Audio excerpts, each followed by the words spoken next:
الرمال مع الخضرة في تناسق بديع.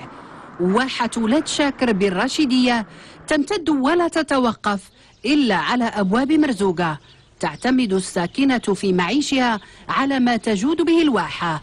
رابعة وجارها يقضيان سحابة يومهما في جمع ما تقتات عليه النعاج.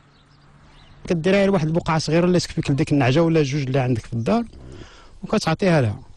دابا اللي كثير عنده البهائم ما كتكفيش. الماء ضعيف كيكونوا هنا اللي عندهم البيار ديال الماء كنكريو الماء عندهم بالساعات 450 الموتور صغير. دابا 450 البومبا كدير ب 700 للساعه وكتشرب تحرس داك الشيء. علاش قديت؟ تدبير مأكل الماشية لكن أيضا الاعتناء بالنخيل فهو هبة الواحة. إزالة ما اصفر من الجريد والقضاء على الأعشاب الضارة. كنديروا شي حاجه د الغنيمات ملي كتكون الفصه كتكون موجوده كنديو شي غنيمه للسوق وكنبيعوا ولا نبيعوا شي حاجه ديال التمر باش نبيعوا شي حاولي ولا شي حاجه. من تما كندبروا المصروف باش نشريو الخضيرات وباش نقريو الوليدات ديالنا. لكن الواحة يتربص بها الجفاف. نذرة المياه تفرغ بطون الأودية فتصبح الحقول جرداء والنخلة عقيمة. مع التغيرات المناخيه الى اخره يعني حتى الفلاحه ولات شويه ضعيفه ولا شويه الفلاح كيعاني من عده اكراهات.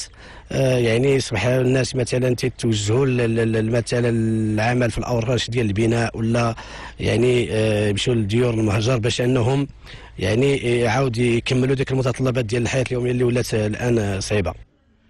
من نذرة الماء إلى زحف الرمال إلى هجرة الساكنة، عوامل تهدد هذا النظام البيئي.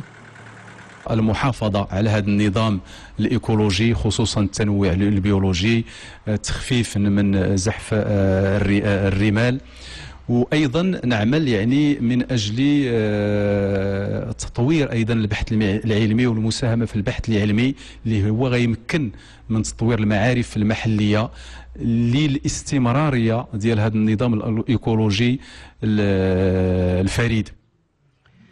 تعمل الوكالة أيضا على غرس 3 مليون شتلة في أفق 2020 وتوفير مجال بيئي للسياحة الواحاتية. أما ساكنة الواحة فتستمر في العيش كما اعتادت عبر تدبير النذرة في كل مجالات الحياة.